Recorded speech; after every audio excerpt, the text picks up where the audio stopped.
Good morning. I'm Dr. Kathleen McInnis, Director of the Smart Women, Smart Power Initiative and Senior Fellow in the International Security Program here at the Center for Strategic and International Studies in Washington, D.C. Today, we are honored to host the 27th Commandant of the United States Coast Guard, Admiral Linda Fagan. Admiral Fagan assumed the duties of as 27th Commandant of the United States Coast Guard on June 1st, 2022, becoming the first woman to lead any military branch of the armed forces. With 37 years of service under her belt, serving on all 7 continents, we are in for what I'm sure will be an insightful conversation for you guys in our audience. But before we get started, I'd like to say a huge thank you to our supporters at Citi. Because of their support, we can amplify the voices of such important, incredible women like Admiral Fagan, who are leading and serving our country. So over to John Johnson over at Citi for a few remarks. John? Thanks, Kathleen, and thank you all today for joining us today from all around the world. As we convene the Smart Women, Smart Power series, Citi has been a proud supporter for over 7 years.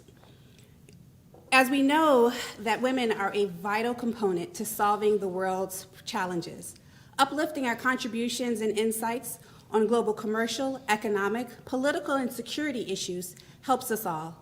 And as a leading global bank with offices in 95 countries and clients in nearly every country around the world, we know well the many difficulties across geographies, and Citi seeks to be helpful as a partner, finding solutions where we can. Which is why today we are especially honored to be a part of the conversation with Admiral Fagan, the 27th Commandant of the U.S. Coast Guard, and learn more about the Coast Guard's widening global role under her leadership. With concurrent crises such as the pandemic and ongoing global food crisis being amplified by geopolitics, it underscores the need for a collective effort across multiple sectors to help us solve these global issues. This work will entail unified work between businesses, multilateral institutions, nonprofit organizations, and governments to solve these crises facing us all and generate a real impact and relief for people across the globe. Citi furthers this effort from both a business and philanthropic perspective. Our foundation has supported multiple humanitarian and livelihood projects, which have been strengthened by partnerships with nonprofit and community organizations around the world. This is demonstrated by our new Global Innovation Challenge for Food Security, which will provide $25 million to help fund solutions from these partners. And on the business side, we've participated in deals such as acting as the sole financial advisor to Gavi, the Vaccine Alliance on COVAX, a facility designed to provide fair and equitable access to COVID-19 vaccines for every country in the world. We're also actively involved in social finance transactions, including our global social finance framework with the U.S. International Development Finance Corporation that supports Citi's commitment to reach 15 million households, including 10 million women in underserved communities by 2025. We are happy to kick off today's Smart Women, Smart Power event with a trailblazer in foreign and defense policy and want to thank CSIS for convening these critical discussions with key leaders such as Admiral Fagan. Back to you, Kathleen. Thank you, John. Well, first, welcome back. You were here on Smart Women, Smart Power 2.5 years before my time here, 2.5 years ago, and you were serving as the Pacific Area Commander. Yep, and you shared insights on Arctic security, the threat of illegal fishing to maritime security, challenges of managing the Coast Guard, and then COVID. So we're so excited to have you back today as the Commandant of the Coast Guard.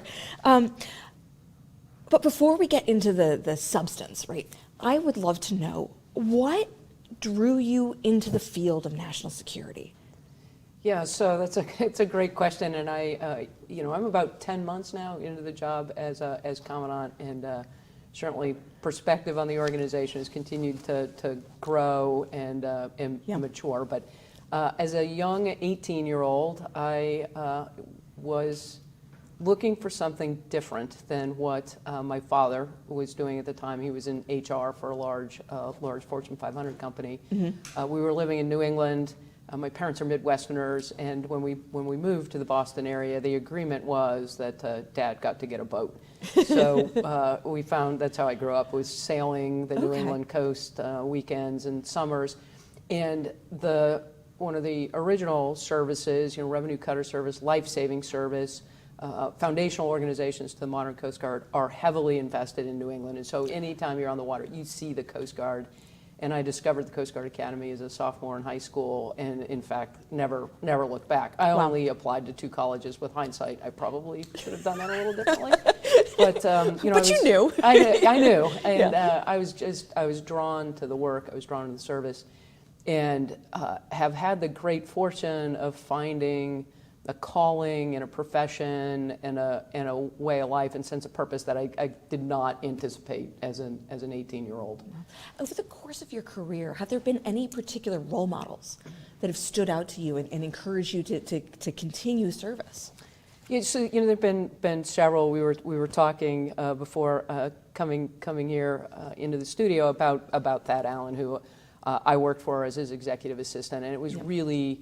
It was a transformational assignment for me, just his leadership, the lessons in sort of civics that I got during that assignment.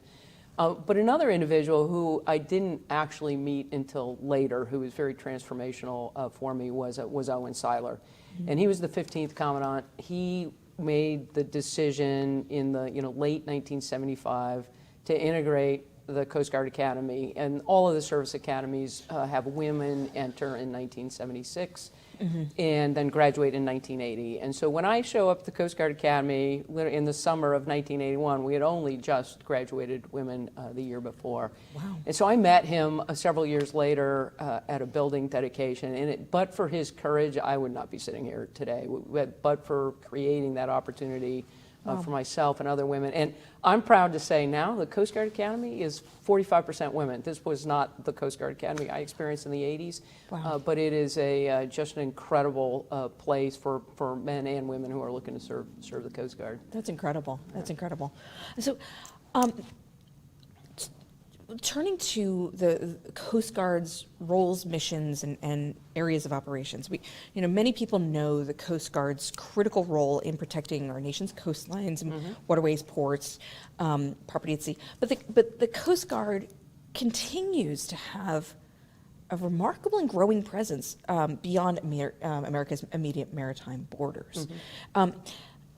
I'd love your views on the factors that have led to that change and some of the ways that the Coast Guard continues to pivot to these missions that are well beyond America's shores. Yeah, so one of the things that some do not sort of fully realize about the Coast Guard, we're a maritime constabulary force.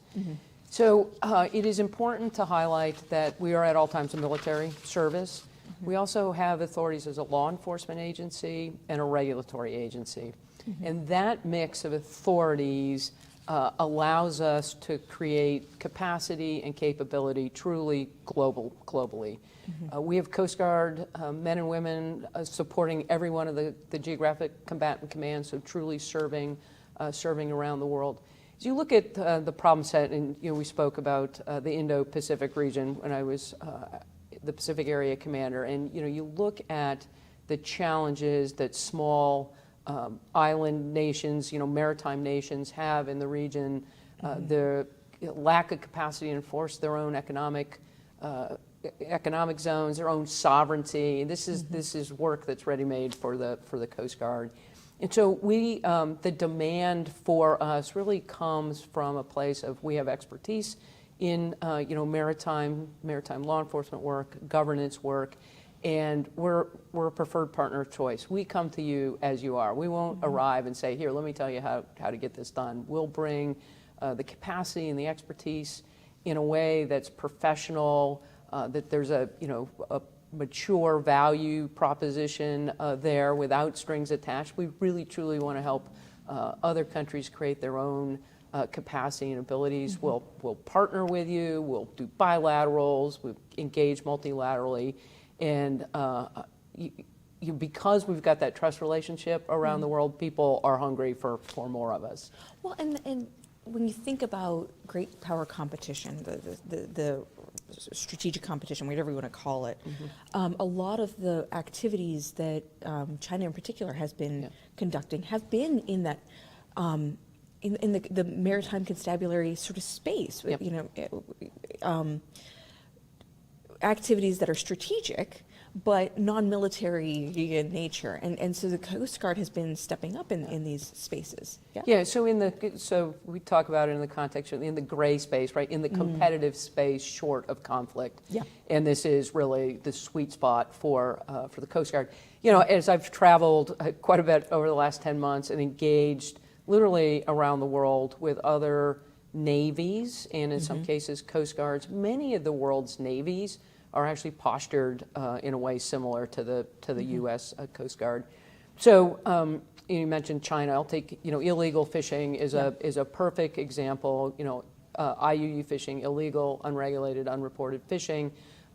China is one of the worst offenders. This is theft of a nation's natural resources, and so helping a nation, one, create awareness around where that activity is occurring, and then capacity to enforce their own sovereignty. And this is ready-made work for the Coast Guard, and whether it's with one of our ships, large ships, and a ship rider, an expert from that country, or again, capacity building and training and engagement, we're ready-made for that kind of work, and literally do it around the world. And so it's certainly going on in the Pacific, but illegal fishing is a global threat. It's going on off the coast of Africa, in our own Gulf of Mexico, South and Central America. It is a truly a global problem. So a lot of the Coast Guard's mission is about building what in DoD land we'd call building partner capacity, right? Like building the actual security capacity of other maritime constabulary forces. As you've engaged in and led in, and now that you're the commandant, what lessons learned have you, or lessons have you observed that will allow the Coast Guard to do that mission even more effectively? Yeah, so we do a really good job of coming to you where you are. And so if a nation comes to us, and I had this happen recently, last week, I was speaking at a international maritime course, and I was talking about bilaterals and signing MOUs and things. And the first question I got wasn't a question the individual raised their hand and say, hey, how do I get a bilateral with you? I want to engage in a, how do I have this kind of opportunity? And so it, all of that, whether it's bilateral, multilateral, regional forums, our competitive advantage, the allies and partners, the competitive advantage is the partnership, is the engagement, is talking in times like now to how we counter competition in a way that's aligned and complementary, and not each of us conducting individual efforts. I mean, truly bringing that synergy together is our competitive advantage, and we need to continue to build and grow that. And doing it over time. Yeah, yes, like in a persistent way, right? Yeah. So it, again, traveling throughout the Pacific and engagement recently with 25 African countries, this isn't about a big grand gesture. Yeah. And this is about, again, coming to you as you are in a way that's persistent and useful, and that builds trust, right? So that other nations know they can lean on us, partner with us, and that collaboration and impact will continue. So one of the things that we do, we offer this International Maritime Operators course. We've been running the course for 25 years. And recently it was at an African Security Summit, and there were about 15 people there who had graduated from the course over the past 21 years. And this speaks to persistence and how much impact that has. They were super proud of their time at the course. They all were serving now in senior roles in their Coast Guards and Navies, and said we're absolutely better for that opportunity. That's fantastic. I mean, and you can't surge trust overnight. No, right? You just can't, you've got to be there over time. You absolutely have to be there over time, and it's just persistent, enduring engagement is what builds trust, and you build trust in the times before the conflict happens. Right now is the time to be building trust. Yes. Well, so turning to the Arctic, your very first assignment in the Coast Guard was aboard the Polar Star, a heavy polar icebreaker. Yeah. So coming full circle, you're now at the head of your service. and the geopolitical dynamics in the Arctic have changed a little bit, just a little. Could you update us on how the Coast Guard is responding to the challenges in the Arctic and your vision for how the Coast Guard should operate in that environment in the future?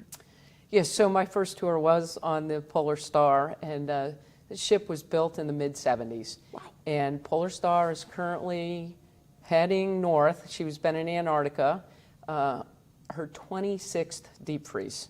Wow. This is hard work on a ship, it's hard work on a crew, but she is still getting it done for the nation. Wow. And supporting that critical national security work in Antarctica to make sure that McMurdo Station is resupplied.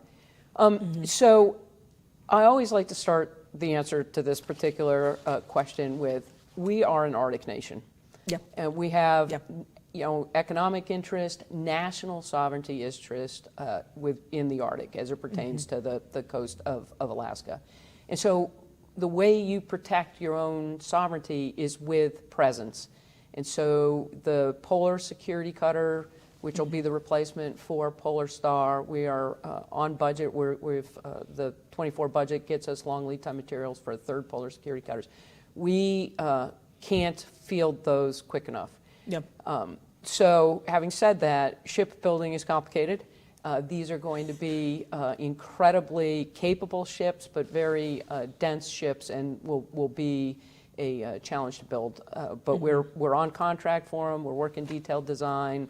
I'm really excited about what we will be able to operate on behalf of the nation with regard to surface ice-breaking capacity. We also, in addition to the Polar Star, we have Healy, a medium icebreaker who is able to operate in the Arctic as kind of a mix of creating presence and doing scientific operations. But we ensure our own national security with actual on-the-water presence in the Arctic, and creating that capability is really front and center right now for us as a service. We, you talk about the changing geopolitics. 2 winters ago, because of COVID, the McMurdo mission did not happen, and so Polar Star had planned on going down there. So we sailed her north into the Arctic. She got up above the Arctic Circle. This is like late January. Not normally our time or the location for the ship. Yeah. And what was interesting, we definitely got the attention of the Russians. They were because it was a different pattern of behavior for us. All the engagements were professional. But they were definitely like, what are you guys doing up here? This isn't normally where you are. And so it just speaks to how critical it is to create, again, on-the-water capacity and presence for our own national security. And I just, one segue here on the Arctic. We aren't the only Arctic nation. Right. And so back to allies and partners, we have key allies and partnerships around the other Arctic nations. And so the Arctic Council, Arctic Coast Guard Forum, those become key engagement opportunities for like-minded nations to ensure that all of our interests are addressed in the high latitudes. Yeah. So speaking of, sovereignty and how, America's maritime missions, in your State of the Coast Guard address last month, you emphasized that a key Coast Guard mission is protecting America's marine transportation system. Yes. Right. So as the national security strategy highlighted, commerce by sea sustains over 31 million jobs, brings $5.4 trillion to our economy each year, and 90% of America's imports and exports move by water. Yes. What vulnerabilities are you? That's a lot. That's a lot. That's there's no getting around. That's a lot. What vulnerabilities are you worried about? I mean, how do you think about that mission? Yeah, so obviously the risk and how we think about that continues to evolve. So 5.4 trillion, right? What I like to point out to people is basically, if you're wearing a pair of Nike sneakers, most clothing, food, right, it is coming into the nation by water. It is critical to our economic prosperity. The very way of life that we enjoy in the country is enabled by that maritime system. And it is a system. It's a complex system. It includes, the large container ships that you see, but the shoreside facilities, cranes, trains. There's all kinds of aspects to how that cargo is moved. And so, just ensuring that it's reliable, resilient, that ships come and go safely, and so this is the aids to navigation work that we do. We patrol, we do ports and waterways security patrols with our small boats. We license mariners, we inspect ships, we engage with regulated facilities, all critical work the Coast Guard is doing. The area where we've seen the most evolution is around cyber and cyber risk in the marine transportation system. There's SCADA, there's control systems that are talking to the internet, components, cranes that have been bought overseas may have components from countries that could potentially have malign intent, and so ensuring that the cyber readiness of the system is adequate is a role that the Coast Guard is engaged in, and we work regularly with industry on exactly that. We have stood up a cyber specialty rating within the Coast Guard to ensure our own expertise, and then are hiring individuals who know cyber but also understand the marine transportation system to help sort of bridge that conversation again in a way that's helpful to industry and helps illuminate where the evolving risk is. So, across the national security domain and discourse, climate change impacts are changing the nature of threats, or at least intersecting with the different threats, and changing how companies and military services operate. How is climate change affecting the Coast Guard missions, and how is the Coast Guard preparing to be ready for these dynamics? I mean, you see the hurricanes on the coast, and the coastlines. It's just so we small question. Little question. Climate. So we've recently published a climate framework to help focus our efforts with regard to our missions, our infrastructure, our people, with a focus on increased resiliency. Wherever you are in the science, climate is changing, and the intensifying of storms that puts people, infrastructure, missions at risk. So we are a maritime organization, which means that we have a lot of infrastructure right at the water's edge, literally, and we'll need to continue to do that. And so as we make investments in infrastructures, we build new piers, as we look at repairing damaged stations post-hurricane, doing that in a way that increases resiliency with anticipated continued change around climate.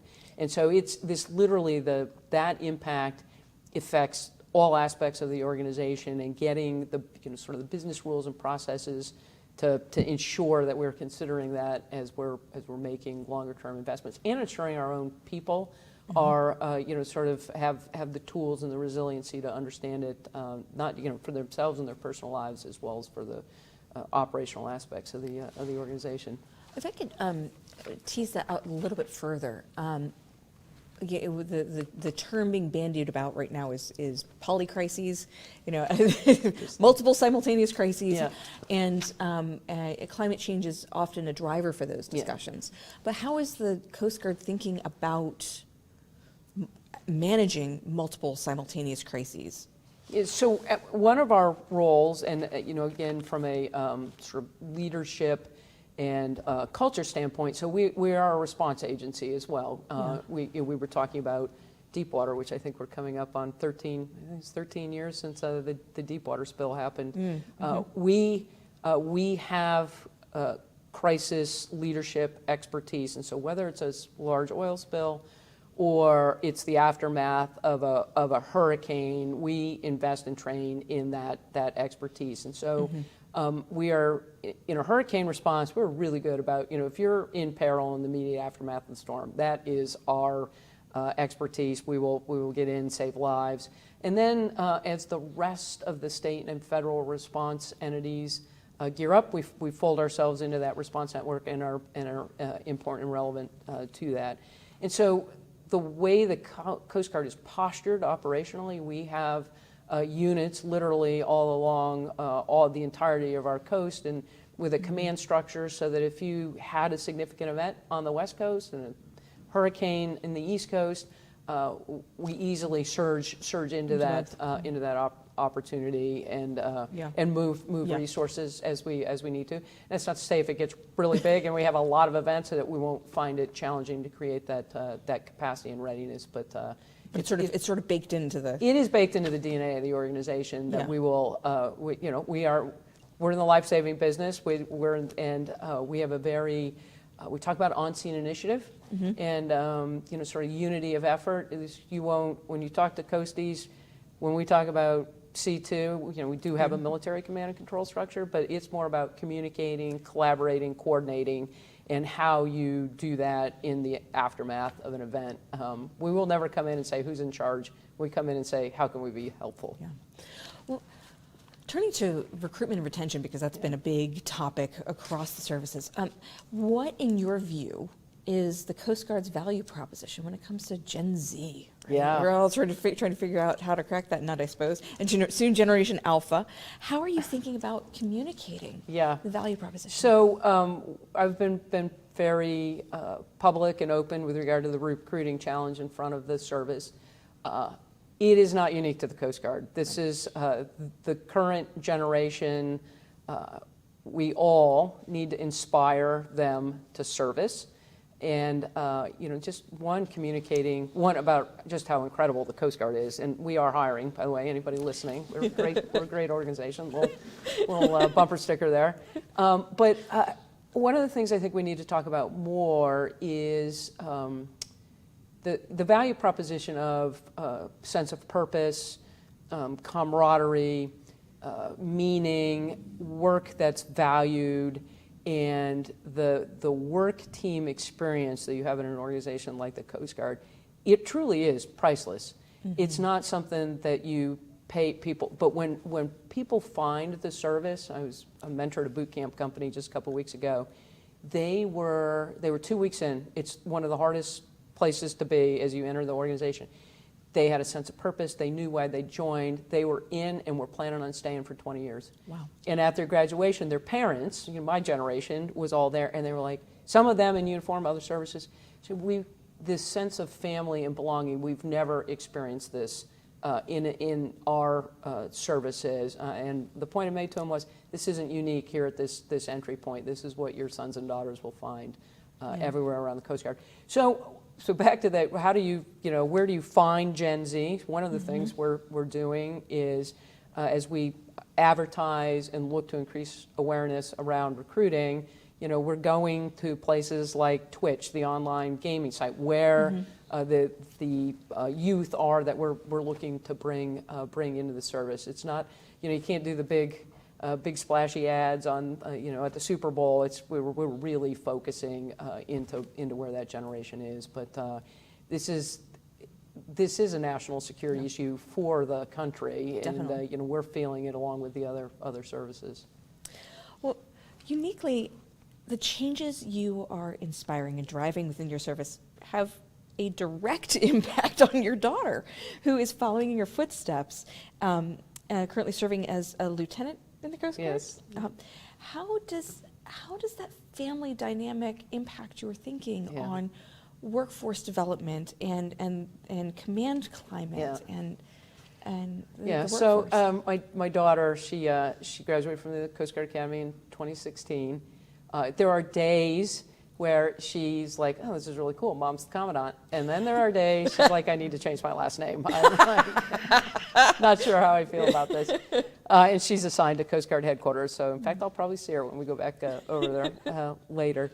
But for me, and I shared this with this boot camp company and their parents a few weeks ago, what I want for their sons and daughters is the same thing that I want for mine, which is meaningful work, where you're safe, you're valued, and you're contributing to something that is worthwhile. And it's not a lot more complex than that. So that there's a cultural component to it, there's a resourcing component to it, but I want my daughter to be fulfilled and have a sense of camaraderie and an esprit de corps, and that's what I want for the entirety of the workforce. She entered the Coast Guard very different than the Coast Guard that I entered, and we continue to move forward as an organization. And as I shared, the Coast Guard Academy is 45% women. That's it. Just the other services are envious of of that for us. And diverse work teams matter. Diverse work teams outperform non-diverse work teams, and so this is also about readiness and resiliency of the force, and effectiveness and perspective. And when I use the term diversity, I use it as broadly as possible. It's not just gender and ethnicity. It's everything that makes each of us different and unique, because it brings strength and resiliency to the team in a really key way. So wrapping up our conversation, Smart Women, Smart Power, I'd like to know your thoughts on whether you feel being a woman has impacted your leadership style and the decisions that you've taken. If so, why? If not, why not? Yeah. So, the number of times that I've come out of a meeting, this isn't unique to now, this has been happening for years. You come out of a meeting, and you're talking to a male counterpart and offer a perspective, and they'll offer a perspective, and I think, were we even in the same room, right? It was so different what they took out of the meeting.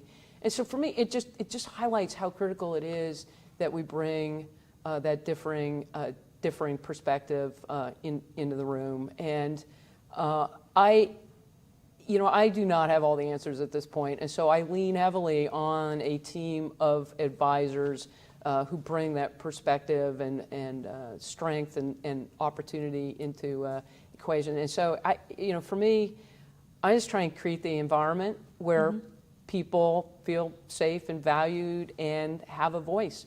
Right? You're in the room for a reason, so be empowered to share that perspective. Don't presume that I've got the same perspective. And it's really been it is a privilege leading this organization and advocating for the incredible workforce that is the United States Coast Guard.